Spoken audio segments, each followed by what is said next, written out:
we have Destiny Lilly, who is a powerhouse casting director and the current president of the Casting Society of America.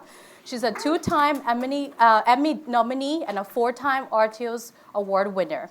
And she has worked on everything from Only Murders in the Building, now streaming on Hulu, and The Color Purple, and The Subject. Let's welcome Destiny with another big round of applause. Next up, we have Santiago Quiñones, who is a seasoned producer who spent the past decade as a co-executive producer on Blue Bloods on CBS, which just ended his 14-year run this past December. His resume is also stacked with film credits from Elf, The Revenant, to Fast 5, 13 Going on 30, and so many more. Let's give Santiago another big round of applause. And finally, we have Holly Rymon, who is a veteran producer with more than 30 years in the industry. She's currently producing season 3 of The Gilded Age on HBO, and previously served as the VP of production at Marvel TV, where she oversaw hits like Daredevil, Jessica Jones, and Punisher. And her film's credits include work in the John Wick and the Amazing Spider-Man franchises. Another big round of applause for Holly for being here. Well, let's start at the beginning. Let's think back to when you guys were students, college students, and I'd love to hear from each one of you about maybe starting with what you decided to go to college, what did you study in college, and then what was that first job that led you to the path that you're on today? Destiny, would you like to start? Oh, sure, yes. I went to college at Emory University in Atlanta. I studied theater and English literature. I left college thinking I wanted to direct plays and maybe design them. And I went to London and I studied at the Central School of Speech and Drama there and focused on like sound design. And then I moved to New York and I said, how does one make a living directing plays? A question I still don't know the answer to. But we're gonna find out. I don't know. I don't know how you make a living directing plays. But I had like some fellowships at different theaters. As I was like trying to pursue this career as a director, I was directing at very small theaters all over New York for a few years. And then one of the fellowships I got was at the Ensemble Studio Theater. And they were like, oh, would you like to use your fellowship hours to work on casting and help our casting director? And I was like, sure, that sounds fun. And I loved it. I was like, oh, this is casting? I get to work with actors. It has a lot of the same skills as directing in that you get to work with actors, you get to break down a script. Like, you're doing the same things. And I realized at that moment that this was something I could do that felt like a more consistent career. Still hard to make a living at, but that felt like a path that I could follow.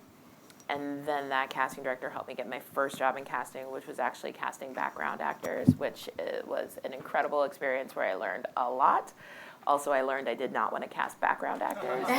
So then I moved on and did more principal casting. And for the last 8 years, I've been at the Telsey office, which is a casting office here in New York that does theater, film, and television. And yeah, I hope that answered the question for the most part. Thank you. We'll come back to a little bit of those things. Great. Awesome.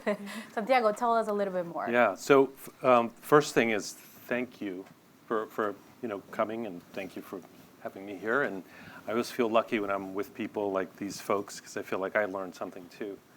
I was an English major at Syracuse University. I had no idea what I wanted to do, which is fine when you're a student, and I encourage you to embrace that because pretty soon you're gonna have to figure out how to do something and make money at it. I started working in advertising, and I continued to take courses at the School of Visual Arts after work and after college. And out of that, a light bulb went off. So somebody came in and said something about how people got started here in production in New York. And they said something about permits. Somebody from the mayor's office said something about permits. And I said, hey, that's a public document. And I started looking up permits and literally showing. First I tried writing to people, and nobody ever answered. Back in those days, you had to put something in the mail. And then I just started showing up with my camera.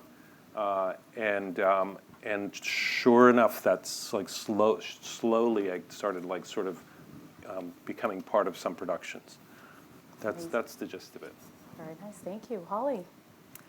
Well, I first started out studying international relations. I wound up going to George Washington University in D.C. because I thought my loves were I wanted to save the world or I wanted to make theater. But my dad was a professor and he wasn't so keen on thinking theater was a professional thing that you did. So I'm like, if I go to D.C., I'll figure out whether I really like politics or not. And I pretty quickly decided I did not. So I switched my major to theater. I studied abroad in London. I got to see a lot of plays. It was great. I graduated. I really also discovered I was not an actor. I thought at one point in my life I wanted to do that. I decided I was a much more practical person than I realized, and I really got into lighting. And also right about that time, I started watching a lot more movies in college and post-college. And I started thinking, well, how do I stay in entertainment and maybe have more opportunity to get into film? But I had no idea how to do it, zero. So I thought about grad school. I looked at grad schools. They were all quite expensive. They all took a lot of time. And at the same time, I met somebody who had taken a short 3-month program at NYU, a continuing ed program. It's like a certificate program. So I came to New York.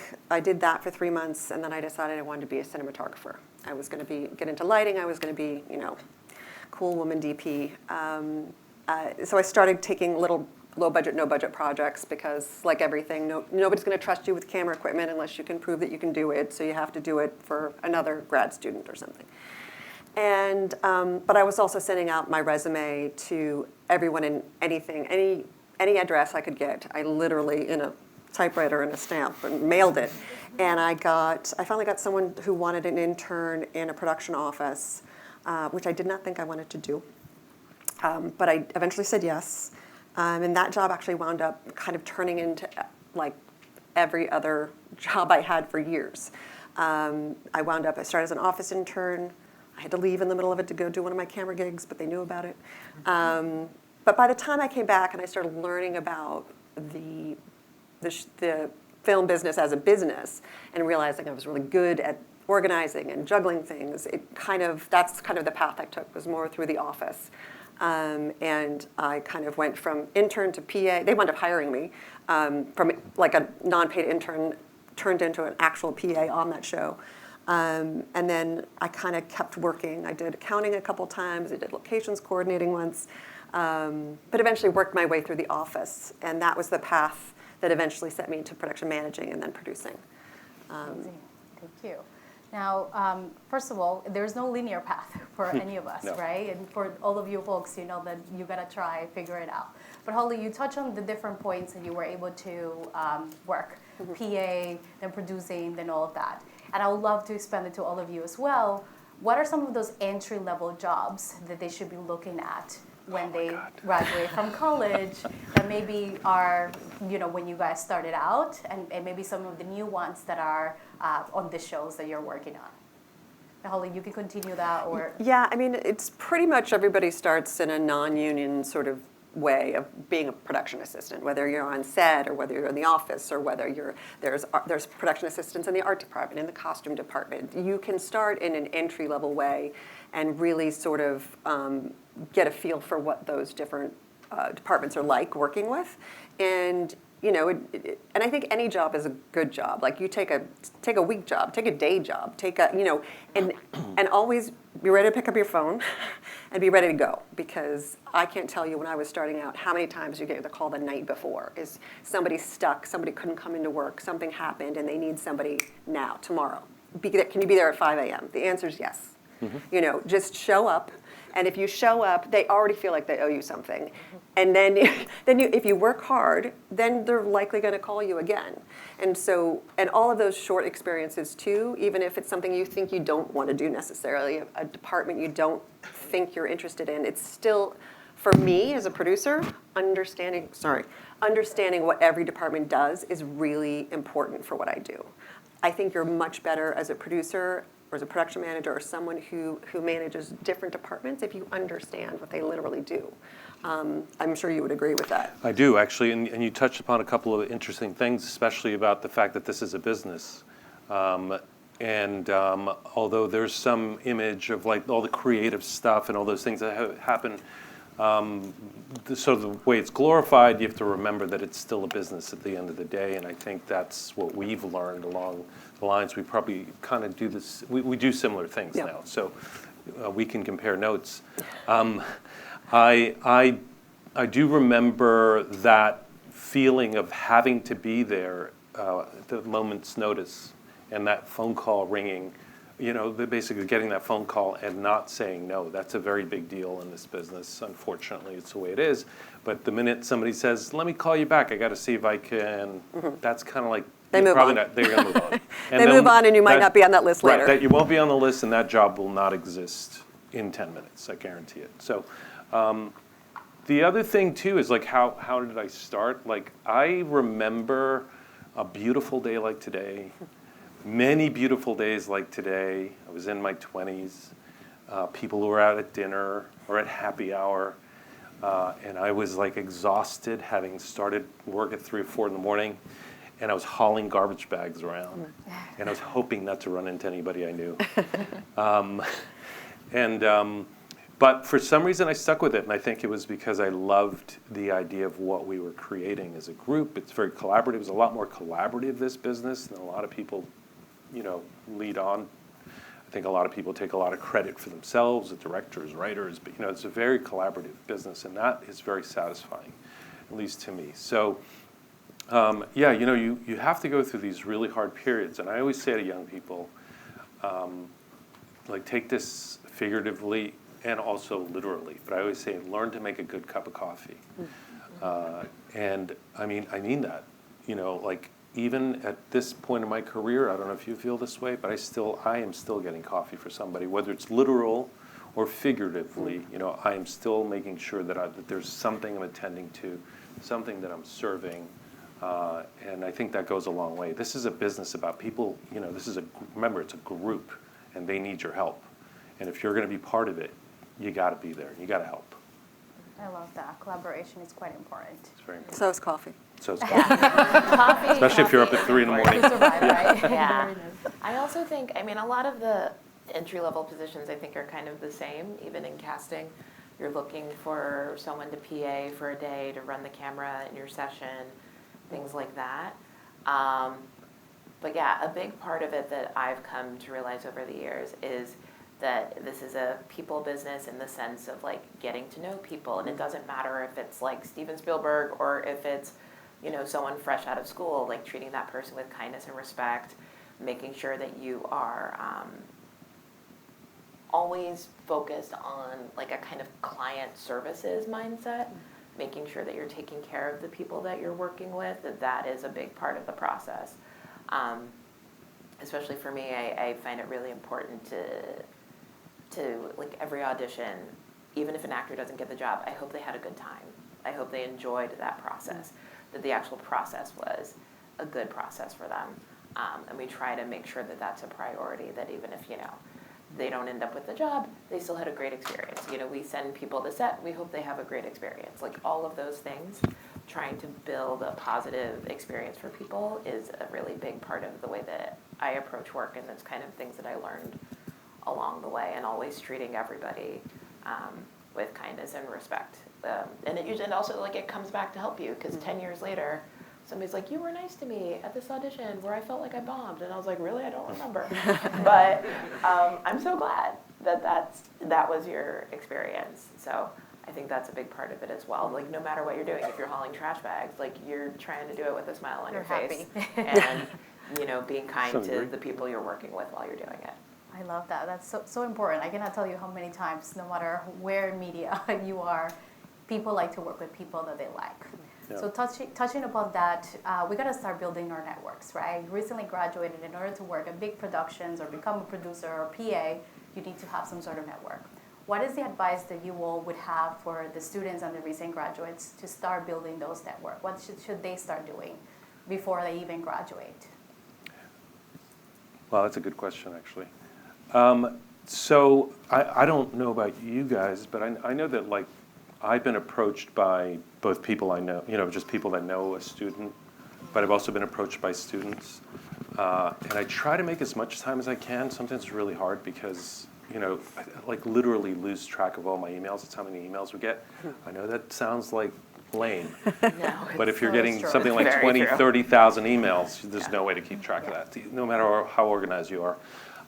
So I think the thing is, with the people that I continuously stick with are the people who are persistent, who aren't annoying really, but like find ways to just stay in touch, sort of in a, sort of in a not so casual way, but like professionally stay in touch. Sort of, follow up on something maybe that we talked about. I will take a Zoom. I'll do coffee. I'll do all those things, and then I don't hear from people for forever again. And it's like, well, why did I do that? But I hope I helped at least.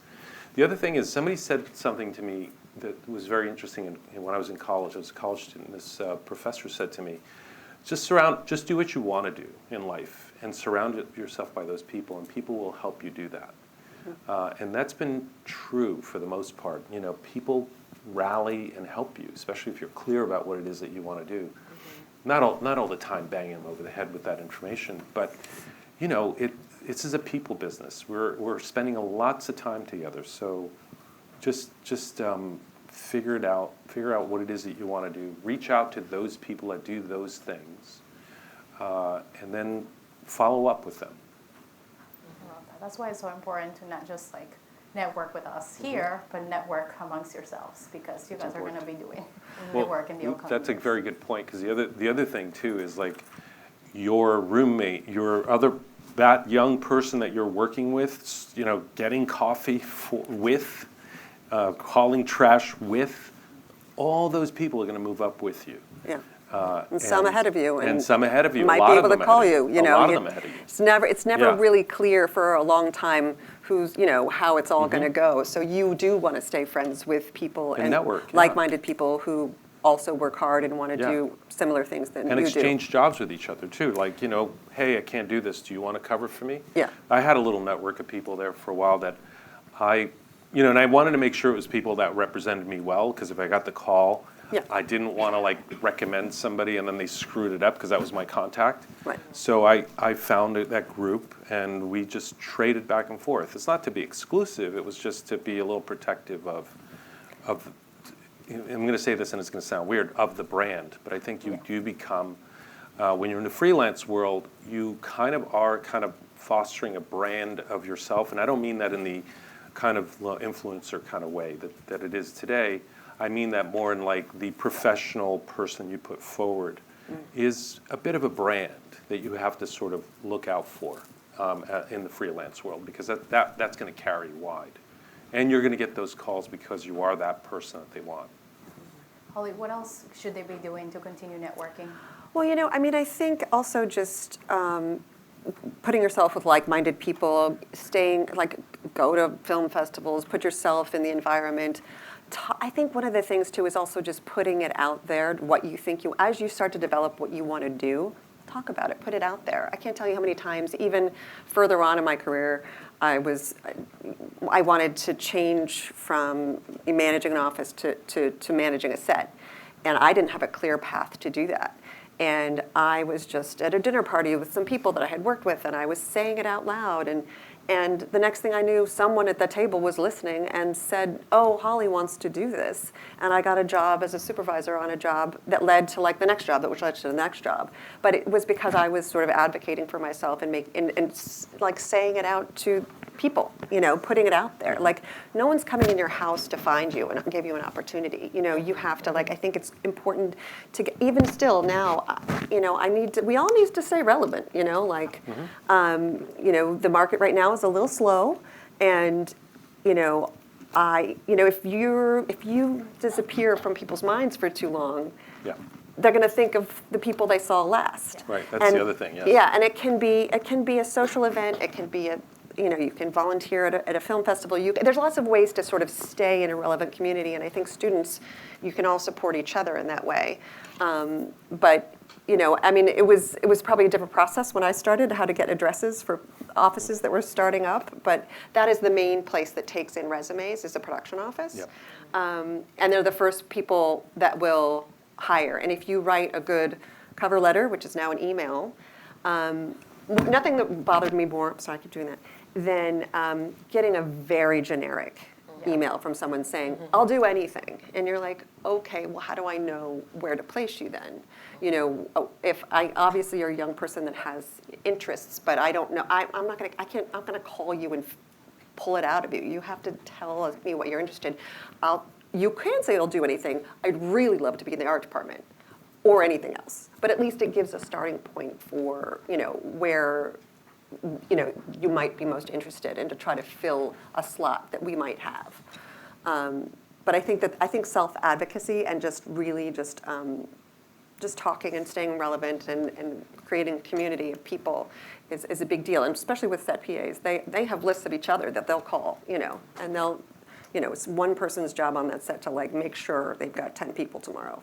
Yeah. You know, and they have a running list of people they can count on, and they'll call those Yeah. people again and again, and then you're always looking for new people. Do you find, can I ask a question course, to the yeah, go panelists?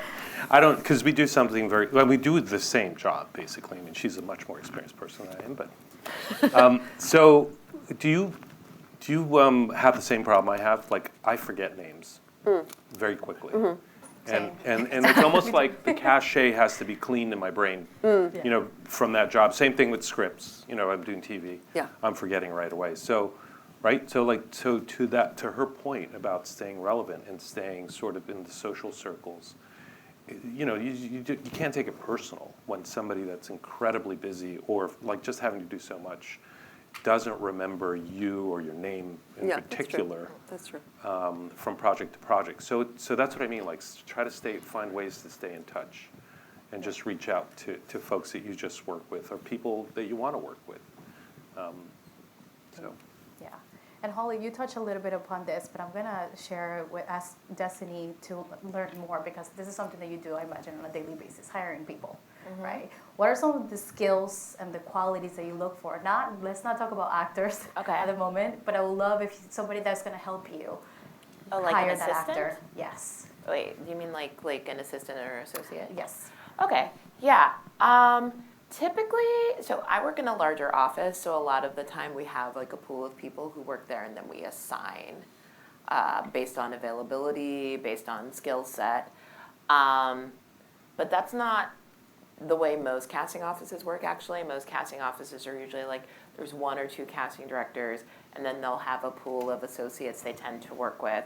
And then there's a pool of assistants they tend to work with, and if they need someone else or one of those people is busy, then usually you'll reach out to another casting director. So oftentimes people will ask me like, hey, do you know an assistant or an associate who's looking for something? And so the people who have told me they're looking for something, like you just said, I'm like, yes, I know this person because they just said that they're looking for something. So letting people know that you are looking for a job is so key. Because all the time, people that you know might be, someone's asking them for a recommendation. And I'm going to be like, yes, I remember this person last week reached out and said they were looking for an assistant job. So at the very least, I'll be like, I know this person is looking.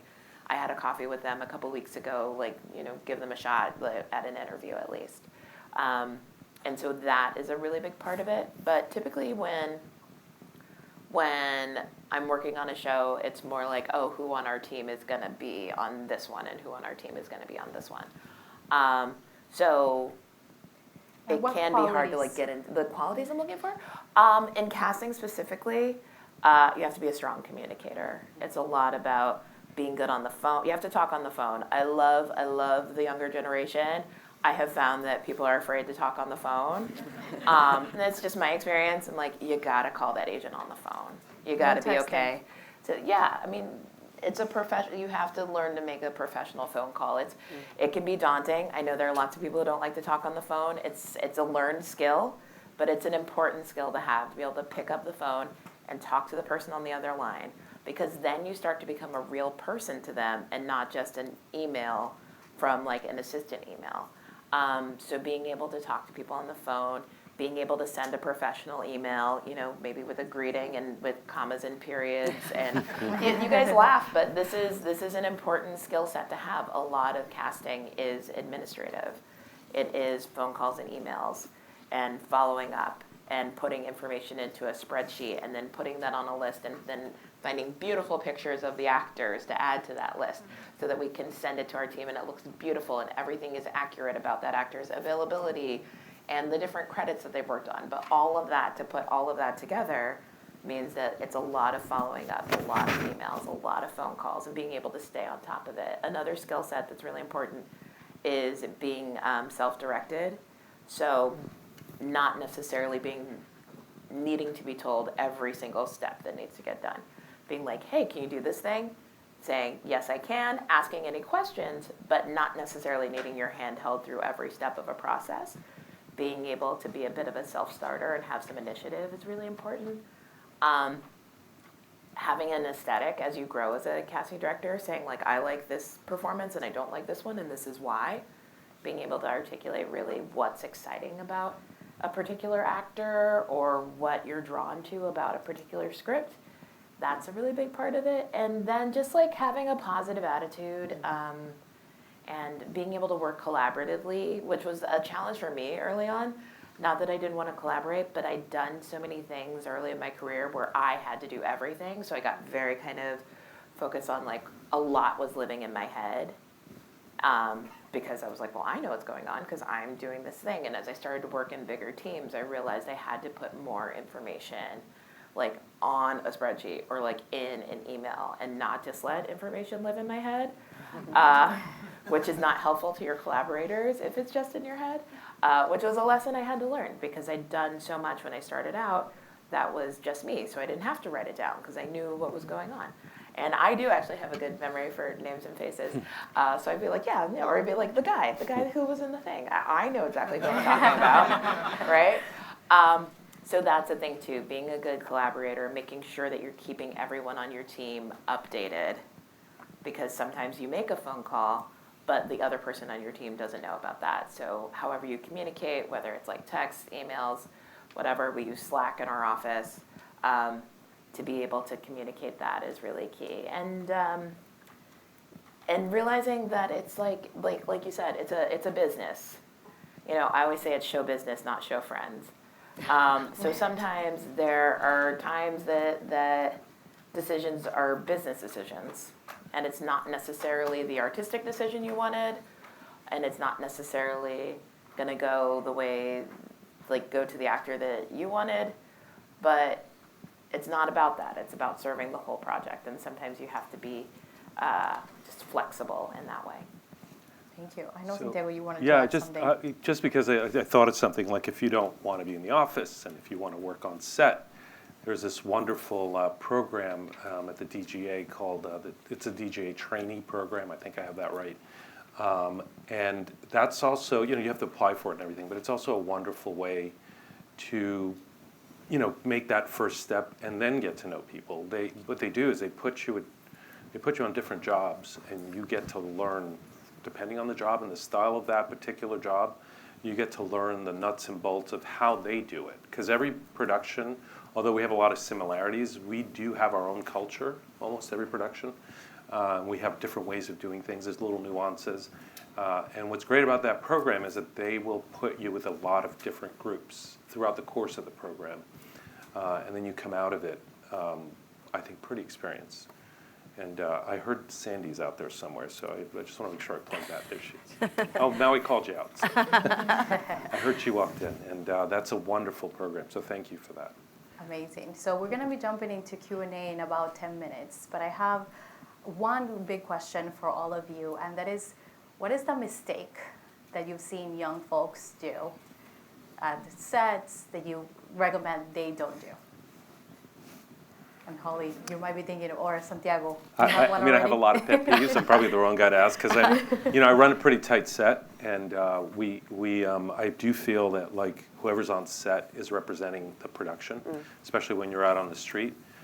So more to the point of showbiz, not show friends. I'm not necessarily akin to those people that show up however they want to show up to represent me, sense of entitlement when you're on the street and stopping people from walking is not my style. So those are a lot of don'ts. Like, be mindful. You are working for somebody. They're actually they're actually financing that film, and you are representing them as well. So that's a big deal. So, I unfortunately have seen even really good young people make that mistake, and then you're like, I don't think I need that person in my life. And it happens more often than you realize. Yeah, and politeness, and I think also something that also irks me a little bit is, if you have a dull moment and you're just sitting on your phone and, might think there's nothing to do, but I always think there's something to do. Like, you're just not looking for it. You're not paying enough attention. If you're not ready to do the thing that needs to be done, and you're not the person who's available because you're catching the eye of the guy who's panicking about something, and they can call you over to help them, then you are not doing the best job you can do. Like, I know we all, when I'm at home at night and laying in bed, I'm scrolling on my phone too, but that's not what you do at work. Work is work, and there might be moments where your boss says that's okay, but you shouldn't do that unless, it's a bad look, it's a bad habit. I feel like that's the person I'm probably not going to feel good about working with again, because if, just because you have a dull moment, you're going into some sort of personal space as opposed to trying to keep the environment around you active and productive. I think that's just something you should be careful of, especially when you're starting out, and when people are depending on you for all sorts of small things. As minimal as, like, does the coffee filter need to be cleaned out? Is there milk in the fridge? Is there all those things that really do become sort of part of the wheel and the process of a show. Somebody's got to make the coffee, and that's where you start. And it's not super glamorous, but it's the way people function. The people who are working, everyone's working a lot of hours. We all need to keep running and functioning. And food and service is a big part of that. And it's something that gets tiresome, and maybe some of the things that motivate us to move up, not want to do people's lunches anymore. But it's part of the. It is a great motivator. Isn't it? But it's part of the whole wheel, the whole system, and somebody's got to pick out the trash, right? Like, somebody's got to do the trash. But you just don't want to stay there forever, Absolutely, and that's the way that you build that network, and bringing you the coffee is a way for us to start networking and communicating. If you're going to be on set also, I don't know about you, but don't sit around. I do not, sorry. Yeah. Don't so sit around my set. we're looking at the folks that work with if us. You're sitting, you're probably. Communication, I want to start. Very good. Destiny, what else could be? I would say, because a lot of casting is in the office, but it's also in auditions. Being able to read the room, knowing when it's your turn to talk. A lot of the time, it is not your turn to talk. Like 95%. 99. Like, unless you are directly addressed most of the time. There have definitely been moments where someone has come into audition and we're talking about it, and a very junior person has been like, I don't know. And I'm like, ooh, that was not your moment. That was not your moment to talk. But being able to kind of read the room, if you are directly addressed, making sure that your opinions are hopefully supporting what your senior casting professionals have already said and not necessarily contradicting that. Things like that, from personal experience. Knowing that there is a time to have that conversation, but not necessarily when, like, the director and the producers are in the room.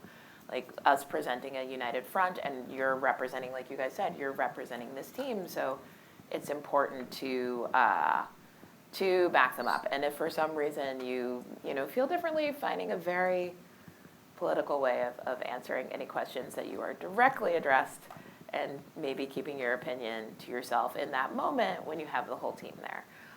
That can be a very big part. And also being able to, as a business, it runs on oftentimes secrecy or just being discreet. Runs on discretion. So, not texting everyone that this famous actor was just here. That's really important. Like, there's a lot of discretion that needs to happen in the process. And the way the whole machine works, if there are rumors flying around about who's being cast in something, like, that interrupts the whole machine. So knowing that you, as, like, an assistant or an apprentice or starting out, that you're being trusted with very sensitive information. There's audition videos, there's all these things. And it is very important to keep those things private, like extremely important. And people who don't do that, they have a very hard time finding another job in casting, because that is a pretty big breach of trust. So yeah, just making sure you take those things seriously. I think sometimes people are like, oh, it's just fun, but it's not just fun. It's people's jobs, it's livelihoods. There's a lot more to it. And also knowing for casting that it's yes, it can be fun when, a famous actor comes in, but that's, again, like 5% of the time. The rest of the time, it's really about showing up on time, doing a good job, being pleasant to work with, and doing what you said you would do. I have found that sometimes people don't want to say no or don't want to say they can't, so they say they can do things, and then the next day when I'm like, okay, great, do you have that? It's like, oh, I was so busy and I didn't get to it. So being very clear about what you actually can do and then actually doing that, because some people overpromise and underdeliver. So confidentiality is quite important. It's extremely Professionalism, making sure that you do it.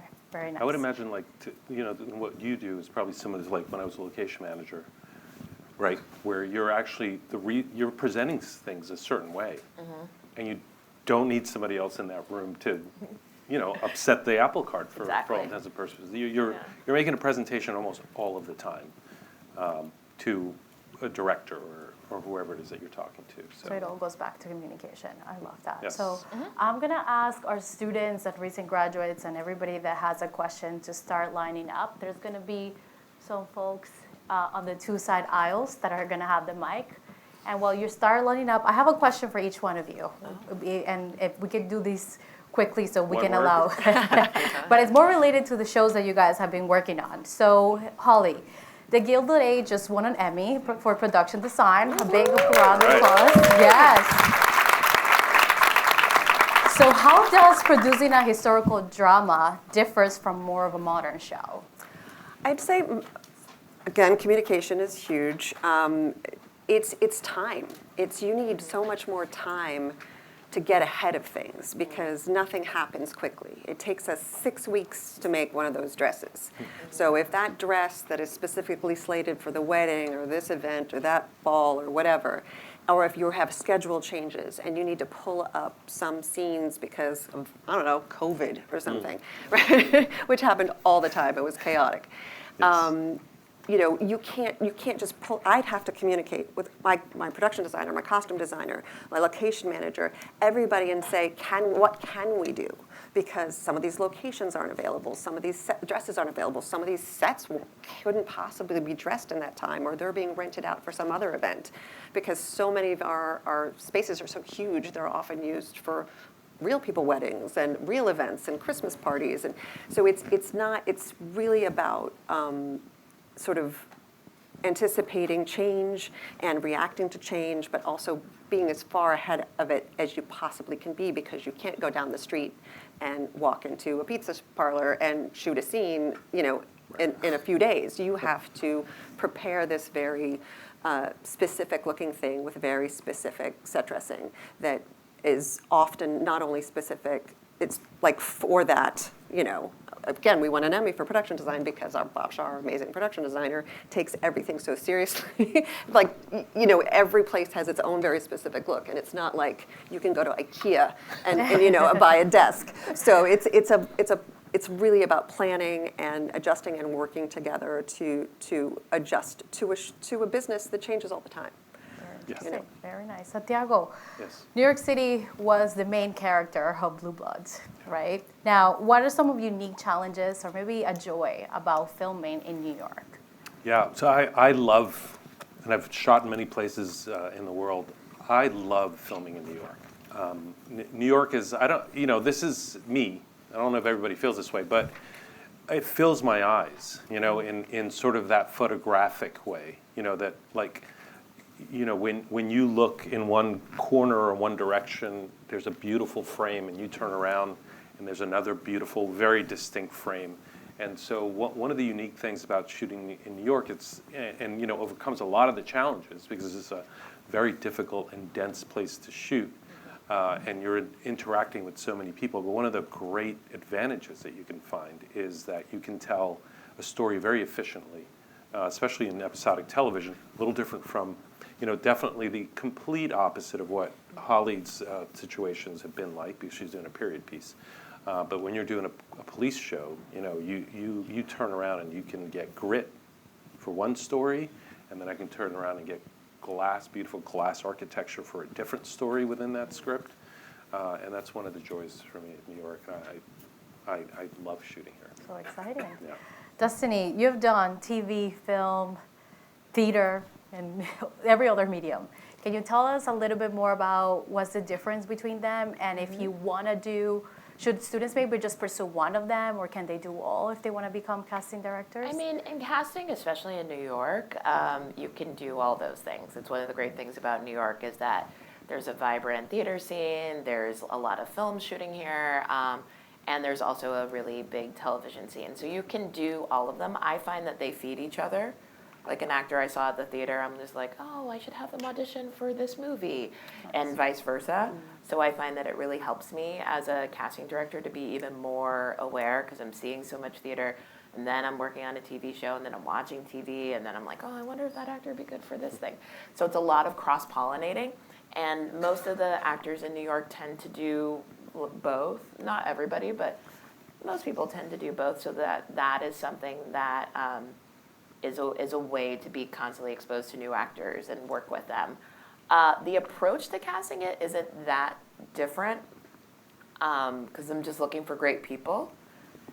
In every media, there are demands. So whether you're doing Broadway or whether you're doing TV and film, oftentimes it's like, we need a star for this to happen. We need to get a certain kind of name, a certain level of actor in place in order for the rest of the things to lock into place. And that can happen on any of those. So that is consistent across the board. So being someone who does each of those things, I find it really helpful to be able to introduce people who maybe haven't seen this theater actor on TV. I remember there was an actor in the third season of Only Murders, who was a brilliant actor who has done film and TV, but is like mostly known as a theater actor. And I remember one of our writers was like, where did you find this guy? And I was like, the American theater. Yeah. So it's, and that was like a big moment for him to get like more exposure on that side. So I really love the cross-pollinating of it, and I think that as a casting director, it just like makes you a stronger casting director if you have an idea of people who do everything. Good. You should know how to do it all. Very nice. So thank you so much. We're going to open up to Q&A. So as a reminder, we ask that you please introduce yourself, mention what school or affiliation you are, and then please go ahead to ask your question. What I'm going to do is I'm going to start pitching it to one of each of our panelists, because we have so many of you and I want to allow you all to have it. We can start right here. Hi, my name is Preetha. I'm a second-year graduate student at NYU Steinhardt studying Media, Culture, and Communication. I'm also a proud alum of the Center for Communication. So as an audience member, I've seen that we are currently in a very volatile media market where quantity has sort of overtaken quality, with a rare exception of a few projects that have come out recently. So as future entertainment professionals, how can we ensure that quality reigns over quantity and we can ensure that audiences get their money's worth? Santiago, you look like you want to. I was going to say I'm not qualified to answer that question. Holly. No, but I do. Yeah, go ahead. I was going to say, look, this is what I tell young people. When I started in this business, I think it costs $1 million to make that short, you know, and nowadays, just look on Instagram. There's some incredible images, incredible special effects, incredible things happening. So forget about that big, gigantic problem that you're bringing up, and think about it more as in you, the storyteller, and what story you want to tell. And there's a great equalizer right now. There's this great democracy right now going on, and it's in your pocket. It's actually in your hand. It's that phone. Your phone shoots incredible images. So tell a story. Go out there and tell a story. And that'll, you'll create some demand around that. Holly, did you want to add anything? No, I mean, it's a complicated and hard question to answer, but, I think there is a little bit, there was sort of a bit of the streaming wars of lots of content being made and the sort of the race to get all the subscribers and more than the next person, and the studios are having a bit of a sort of a redirect, sort of a Hangover. they're they're having a bit of a time now trying to like figure out what to put their money in. Everybody's kind of, there's a feeling in the business now where of like, yes, everybody does want to make quality, but it's a bit of a correction now, I feel like. And so work has slowed down actually a little bit now. So I think the short answer is yes. I think good stories will find their way. I'm just hoping that some of our studios that have always been known for their investment in quality production keep doing that. Unfortunately, it's not really in my hands, but I think it's just something. It's also what we watch. We can vote for quality by watching what is good. We just have to find it. And I think, maybe one of you in this room can figure out how to guide us all better when we sit down at night and try to watch something. But it's, I think we have to support that as viewers as well as people who work in the industry. Good. So just start. Thank you so Brita. much. Let's go right here. What's your question?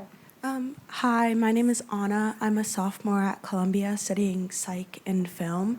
And my question is, looking back, being in your current position and looking back on your entire career and your journey, I know you guys mentioned a lot about what you did to get where you are, but I was wondering what is something that you regret not having done? Ooh. Do you want that for a specific panelist? Does anybody like to try that one? Something I regret not having done? Oh, geez.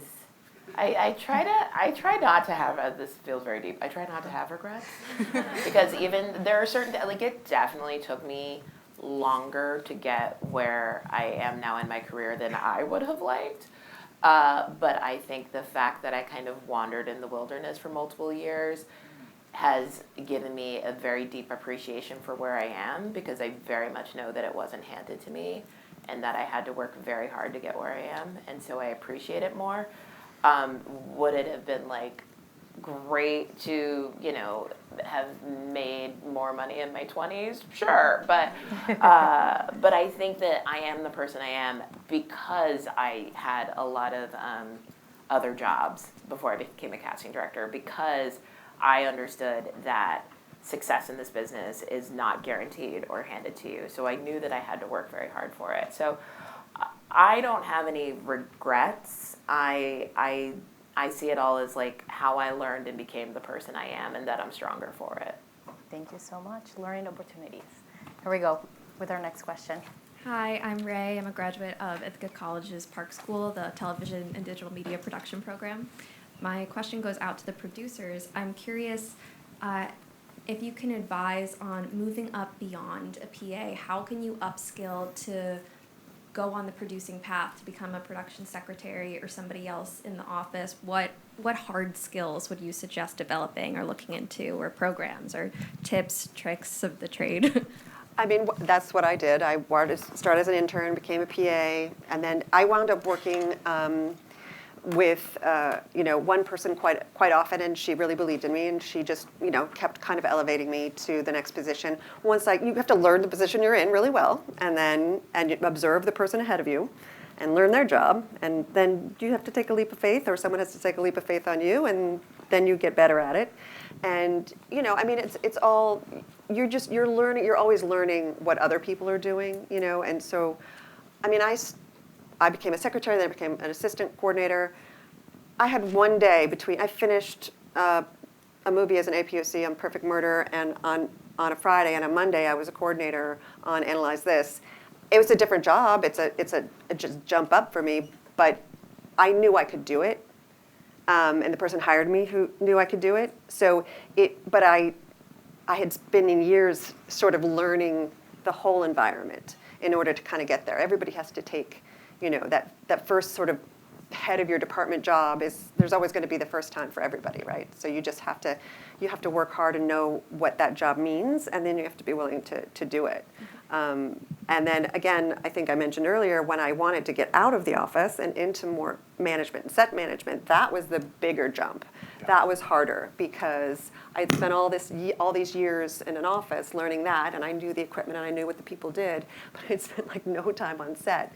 So, and then I'm supposed to be out there managing them and running them, and not really bunch of guys too, yeah, a right? bunch of guys, not having really been in that environment too much. So I got the job, and I'm learning on the job. I'm learning how to talk to these guys and what to say and when to call them out on their checking out early and putting their time cards in late. It's a whole political world that I had to learn. But you just got to get the opportunity and then just do it. Thank you. Let's go you. with our next question. That's good. Thanks for the insights and retrospectives on your careers. My name is Chris. I just finished a writing fellowship with PEN America, and that kind of created this new desire to see some of my nonfiction be adapted to TV or film. So aside from other writers, who should I be networking with in terms of like job titles and functions? Because I'm new to this creative space, and as you said, hope any of my good stories can find their way. Do you have that for a specific panelist? Santiago? One of the things you want to do is get into the Writers Guild at some point, because they have a little bit of a scale up into a position. But it's a really hard path, right? So you have to. It's like anything, really. You have to just kind of stick to it. Again, you have to find what's helpful. Get a job at a writer's room. Become an assistant to a showrunner if it's television you're going to do, or an assistant to probably more in a movie would be a director, because the writers aren't as present as they are on television. But there's writers' room PAs that may not be writing, but you're in the room, you're around the room, you're hearing what's happening, you're learning how that process happens. And you're going to learn how to help too, because eventually they're going to need a little piece of something. Or you're rewriting for them too, because there's a lot of that too. There's a mad scramble on set. There's taking notes, and we got to get this out. And then eventually, one of those opportunities is going to lead you into a Writers Guild of America paid position, hopefully. And be patient with yourself. I think, and this goes back to somebody else's question about regrets. I don't think necessarily any regrets on my part, but I would have told myself, if I look back and could give myself a little advice, was to just not worry so much. It's going to be fine. But you do have to do the work, and you're going to enjoy it anyways. Yeah. All along the way, you should. And if you don't, maybe something else. But that's something you have to get comfortable with in this business too, is that you're always going to have to make a choice. You're taking a job now because you need the money, because it seems like the right thing, and then what if I missed out on this other job? Well, you can't worry about that. You have to make the best decision you have in that moment. Yeah. And move on. You can't. In that way, I don't think any of us have regrets, because it's such a business that you have to be comfortable making decisions and moving on. And that's something that is a big skill as a producer too. 9 times out of 10, there's some chaotic thing happening, and you have to make a decision because you got to move on, and time is money. And whether or not that was the best decision, a decision is better than no decision. You know what I mean? You have to and then you just go, okay, move on. Maybe if you'd had all the time in the world, you would have done something differently. Right. But we don't have that luxury, and you have to be comfortable with making decisions like that and moving on. And a lot of times as a producer, you're kind of like, that's where the buck stops, and people may not even know it was a bad decision in the end of the day. Especially if you just cover it up. Cover it up. Well, we have that luxury, right? You can move some numbers around. You're going to adapt and go. Thank you for your question. This is recorded, Let's go up. Hello, everyone. My name is Johnny. I'm a recent graduate from Lehman, but I'm currently doing Lehman College. But I'm recently doing freelance work and trying to make my creatives full time. And basically, my question is, I was wondering, let's say someone does have a show or does have a project that they want to sell to a network or producers. What do you recommend for them to do so they could see, so the producers and network could see the vision that they're trying to portray, such as like a vision board, PowerPoint, 10-minute clip of the show or movie you're trying to show? I just wanted to know where your opinions were at with that. So Holly, somebody's pitching to you. What should they bring? Well, I'm more of a line producer, and I'm more like, I'm not usually one deciding what gets made. I'm just the person who helps figure out how to get it made once it's been decided on. I think it's a very tough business to break into, and I know there's a lot of like sort of development programs and Sundance programs and things that can help you learn and craft and learn how to network in that milieu. But particularly in New York, we're not really like known as the development, city. Usually the things kind of get started in LA, and then that's when they, the writing can happen anywhere, but the politics of that doesn't happen too much here. Not necessarily. So it hasn't really been a big part of my life. I'm sorry to say I don't have a lot of guidance, but I know that there are programs that you can get into that you can develop your writing skills and polish your talents on how to get that out there. But it's also like what I was saying before, like, you have such a great tool right now. The technology has made things look so good. Mm-hmm. You could do so much work in post yourself that if you're really not finding a way any other way, do some of it yourself and sort of lead the way. It's a great opportunity for leadership. Destiny, does it work the same? What do you have? Yeah, I mean, people don't like pitch me things. I mean, actors pitch themselves to me all the time. But I do think, I will say on that, I think that it can help to collaborate with someone who maybe has some more experience. Because I think one of the hardest things, at least from my experience of understanding about getting your idea made is like getting to the person who could potentially say yes or no even. It's less like even like making the pitch. It's like, how do I even get to someone who could potentially actually make this a reality? So sometimes I think collaborating with someone who maybe has a little bit more experience, has a few more connections, you could start to work together. They also might be able to give you notes on your script or ideas to like help make it better or more marketable or whatever. And then that could potentially lead to them connecting you with people who might be able to open some of those doors. Because it is it's a very mystical process. It's not like other jobs where it's like, oh, and you apply here. You want to make a TV show here, you apply online. It's just not, it's all behind closed doors. You have no idea what's happening. Even people who've been in this business for years don't ever actually know how the sausage gets made a lot of the time. So I think that it's important to use the network of people that you have. If you have a mentor or someone who might be able to introduce you to people, I think that's going to help you a lot. Thank you. Let's go with our next question. Hi, everyone. My name is Jennifer. I'm a recent grad from Pace University's Lubin School of Business. I have a dual MBA in Marketing Management and Business with a concentration in Entertainment. So I have more of a lighthearted question. I'm not going to hit you with it. For Miss Lilly. Oh, thank you. As a casting director, you spoke about a certain style or way of casting. After working so many years in this field, can you recognize your CSA colleagues and who casts what project? Oh, sometimes. Sometimes, yes. And I'll say that it's, especially if it's like, but it's the kind of project a lot of the time. I'll be like, oh, yeah, okay. Oh, this is like a kind of mid-budget film with really good actors shot in New York, and I kind of know it's down to 3 people, right? Or it's, then there are certain casting directors who also tend to work on certain projects, So then I'm like, oh, yes, I can see this person. Occasionally. Also in theater, sometimes they'll be like, oh, yeah, I bet you. Sometimes I'll watch a movie and be like, I bet it was this person, and then I'll be right, and I feel very vindicated because fun fact about me, I was on Jeopardy many years ago, so I love games. Did you win? I did not win, Okay, but okay. I did not Take it back. humiliate myself, which was all that. My goal was to not look like an idiot on national television, and I succeeded in that.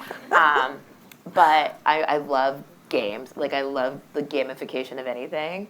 I love, like, I'll challenge you in, like, a game of, like, Celebrity or Heads Up or something where I'm just like, yes, I'm next level. So I do like to watch something and be like, I bet you this person cast this movie. And then I feel very vindicated when I'm right. You're in the right path. Yeah, right. Because I could, like, see, it's like this alignment. I'm like, I can see it. I can see that it must have been one of these 3 people. So, Thank you. Good. Thank you. Thank you. Let's go with our next question. Hello. My my name is Olivia. I'm a recent graduate of SVA. I graduated with a BFA in film with a focus in screenwriting. So my question is, so far we've heard a lot about the production side of things. What I'd like to know more about is the creative side, the writers and the showrunners. How do you get your foot in the door when you're selling ideas? So my daughter's name is Olivia. Maybe I can take that. Yes, Hi, Olivia. yes. There's no easy path to that, right? It's like anything else. I think it's like what we were talking about before. You got to start somewhere where you're going to be helpful to somebody. And you're going to then eventually surround yourself by those people that are going to help you when you start voicing what it is that you're interested in and interested in doing with your career. So you're, slowly but surely find some work at a writer's room. Do some workshopping of your work. Shoot a student film about your work or a piece of your work. Doesn't have to be the full script because that gets to be pretty expensive.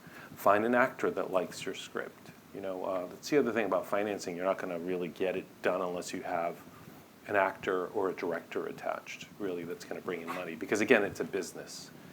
So, it's like everything else. The choice you make, though, if you want to stay in the creative end of it, is whether or not you're going to stick with it. It's about starting. Thank Yeah, you. I'll also just say, just because my brother is a TV writer, and he talks about one thing that somebody said is like letting people know what you're interested in. Say like, I'm looking for a writer's assistant job. I'm looking for entry level. I'm looking for a fellowship. There are a number of, and I'm not super well versed in these, but there are a number of like fellowships and developmental opportunities for aspiring writers that are pretty competitive, but that is a way to be, somebody mentioned like the Sundance Lab. There are different places that can help you develop your creative skills as a writer, where you're also meeting people who are doing this. There are opportunities for mentorship. So I would also suggest if there's a writer whose work you admire, maybe reaching out to them and see if they'd be interested in mentoring you in some capacity. Like all of those things can help. But I think, like we said, it's like a somewhat circuitous path, or there's not just one way.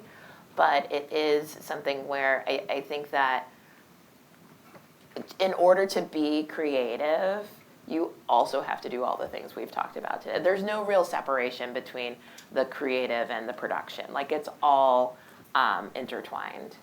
So every aspect of it is intertwined. So being, doing something like as an on-set PA could lead you to the writer's room. Mm-hmm. So it's all intermingled, if that makes sense. And producers' assistants, directors' assistants, you get that much closer to those discussions and understanding how it works.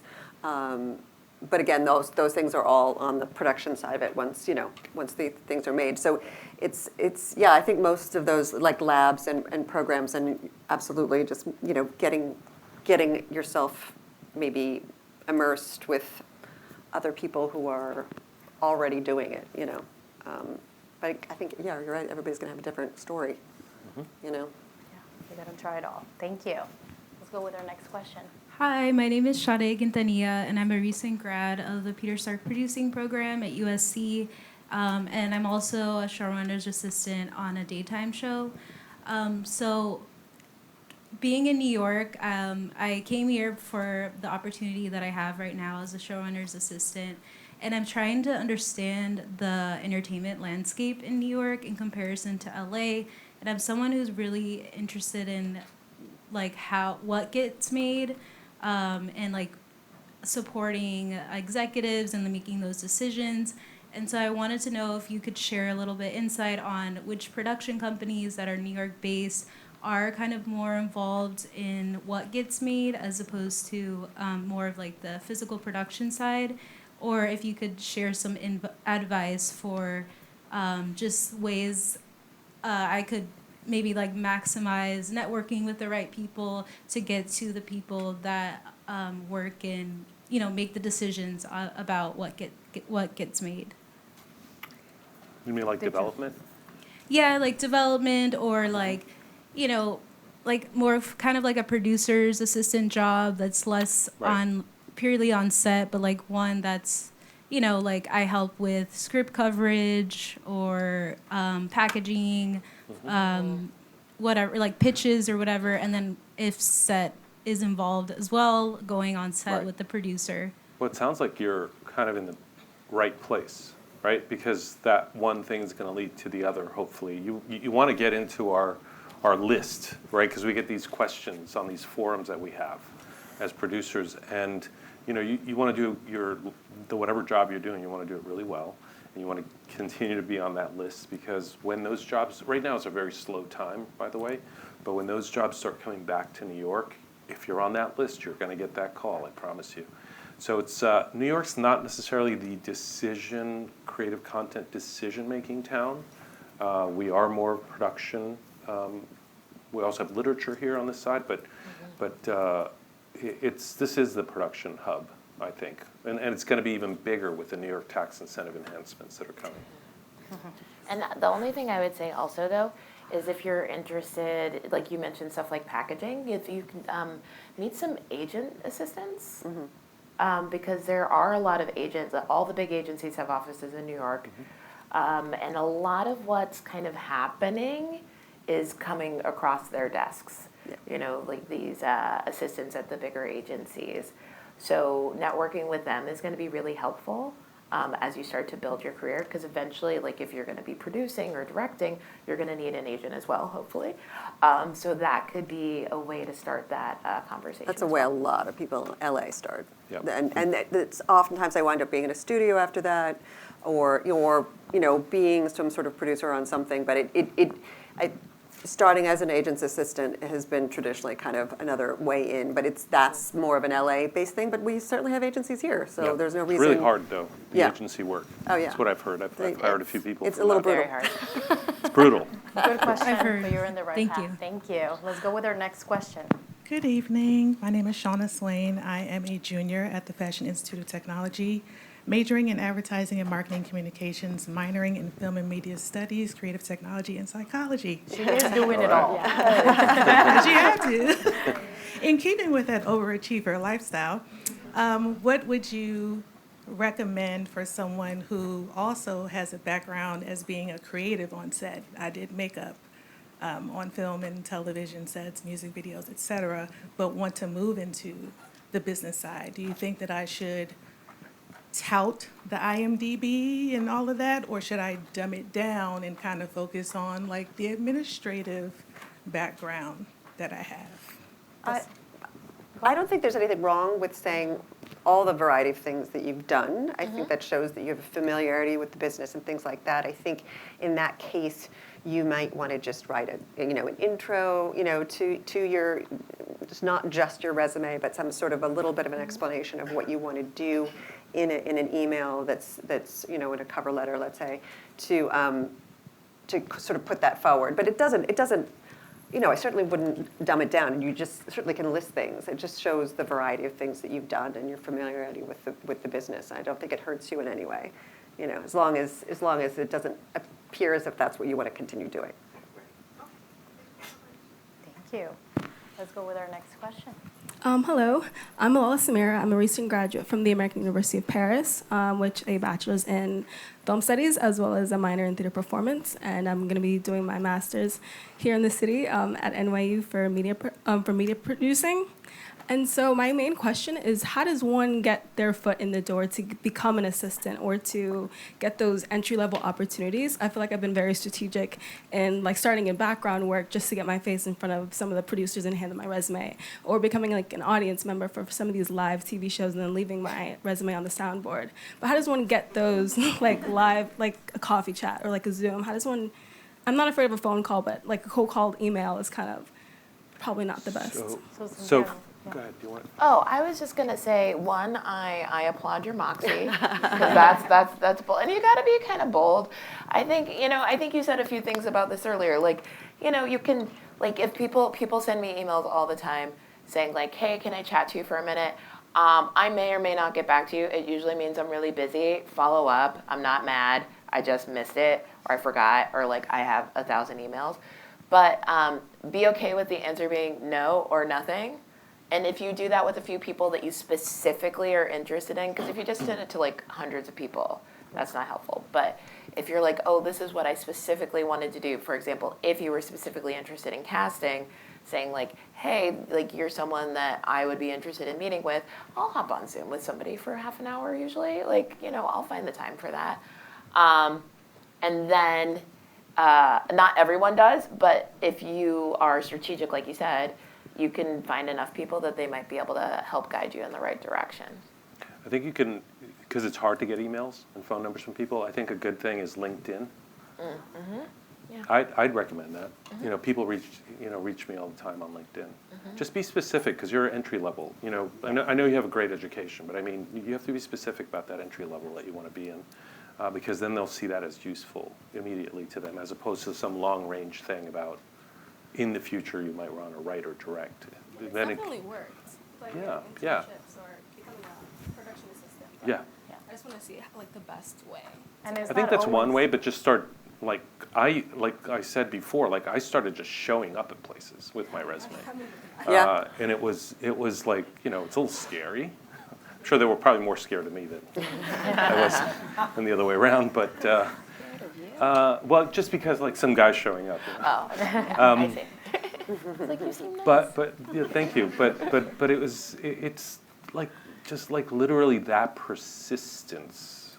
You should know too that it's not always about what can you get from them. It's also what you bring to the table. Great point. Mm-hmm. Yeah. So what is it about you that would make me want to hire you instead of another student? You should always keep that in mind and That's a great propose point. it. That reminds me of the thing that I worked with this, it's a long story, but the thing that she told me was like you have to approach someone as an equal. Like, I am the casting director, I am looking for an actor. If an actor approaches me as like, I am a talented person who has the skills you're looking for, rather than being like, oh, could you please give me a job? Because like nobody wants to feel like a vending machine for opportunities. They want you to approach them as like, you know, hey, you're an accomplished person. I'm also an accomplished person. This is an exchange of equals, or that you're not like asking for something for them. You're very much wanting to present yourself as someone who also is qualified, you know, and is worth engaging with. And you're also not going to get the job right away. Right. And people love to talk about what they do, I've found. So getting that Zoom and that coffee, like they're just going to talk. Yes. That's my opinion. And keep on coming to SANCOM events. Thank you. Yeah. We're going to go with our last question. I know our panelists are going to stick around for a little bit more questions, so you all get the chance to continue networking and asking us a couple of more questions. But you have the final round. For long-running projects and shows, there are a lot of change within the production staff, and as people join and leave the project over the years, how does a producer manage this revolving staff and the culture of their production team? That's a good question. That's a very good question. Holly? I can answer. This specific show I'm on now, we have been so lucky. Even though we've had a varied differences in between seasons, we've maintained the majority of our department heads. We've had very little changeover. They all want to do it. They all enjoy this type of a show, so we've been very fortunate to keep them. Oftentimes that can happen, and thankfully, and our show in particular, this one, it would be very hard to have a new person come in and relearn the whole system of everything. We've had 3 different set decorators, but I've kept the same lead man the whole time. And the lead man's the guy who knows where knows where all the stuff is buried, where all the furniture is, and knows the history of everywhere it went. And so I sort of jokingly, but not so jokingly, said, you can change your set decorator, but we're keeping this guy because he knows all the history. Yeah. And to have someone come in and learn, and that's just one example of it, but learn what all the history of all the stuff that we have and how it works in each place is a huge amount of historical knowledge. And I talk a lot about, all the historical knowledge our show carries from season to season and how much better we get from season to season because we've been able to retain the majority of the same people. On other shows, and when I was at Marvel, it was very much the same crew. There was like the A team and the B team, not because one was better than the other, but because they were just running different shows at the same time. And those same crews, so they figured out how we did it, and they just kept working all the time. And the large part before that, it was films. And so, even in sequels like John Wick to John Wick 2, we kept some of the same, we were able to keep some of the same crew coming back. Some people did change, but it was, again, a film is more of a one-off. It's in television where I feel like the consistency makes a bigger difference of like keeping that knowledge and making you a tighter ship, as you go along. And I don't know. Well, we were on for 15 seasons. So the thing about us was that we try to create a culture on the show where it was good for the people, good for the crew and good for the staff to come in and work. It was a great place to work. So there's one way we try to maintain it. Also gave out good crew gifts. At best, I think it can be like a family. It was a great family. And I think if you cultivate that, and I think that's one of the things you can do as a producer, you can hire not only the talented people, but the nice people. And you can start to create this sort of group that works well together. And it's one of the things that I take the most joy in is sort of crafting a group of people that work together and can communicate, work well together, like each other for the most part. There's always drama, but it's like, you don't have to hire the jerk, right? You don't like, there's somebody else who can do that job who's nice. So hire them. And so I think, once you do create that environment with good rep gifts, that people do tend to want to come back. It's all of our business is to as freelancers, we're always having changing schedules, but I think it's tough out there for a lot of people. So you want that good environment to bring them to. Yeah, and shows can be long. I mean, you can shoot for, we shoot for, I don't know how many days you shoot, but. We were 8-day episodes, but we'd shoot for about 10 months. Yeah, 10 months out of the year. And we also made it, I used to have this belief that I cast my crew. So like made sure that they worked together really well. Yeah. So a little bit of casting on our end. Not as glamorous and beautiful as what you guys do, because we with the cargo shorts. The burly guys with the cargo shorts and the jeans. Amazing. Thank you all so much. Thank you for your last question. Let's give our amazing panelists a big round of applause. I hope you took some notes, because I sure did, and I just want to quickly recap. So if you didn't take notes, just remember, there's no linear path. People want to work with people that they like working with. Understanding what every department does makes you a better entry level at all costs. Saying yes to coffee, saying yes to taking out the garbage, saying yes to whatever opportunity is out there is going to get you the furthest. Be persistent, not annoying, but professional. Very important. Network and advocate for yourself. Let people know that you're looking for a job, start coming to other events, all these things that are going to help you build that network. So LinkedIn, sending those emails, having something to showcase your work. Communication. Quite important, knowing how to write emails, how to approach people, how to be professional, and reading the room on when you're not supposed to communicate. Amazing. Thank you all so much. Let's give our amazing panelists a big round of applause. And I hope to see our students and recent graduates at our next event, the 8th Annual Media Career Summit. Thank you again. You did a phenomenal job. It's such a pleasure speaking to all of you. And thank you all folks for coming. Have a wonderful evening.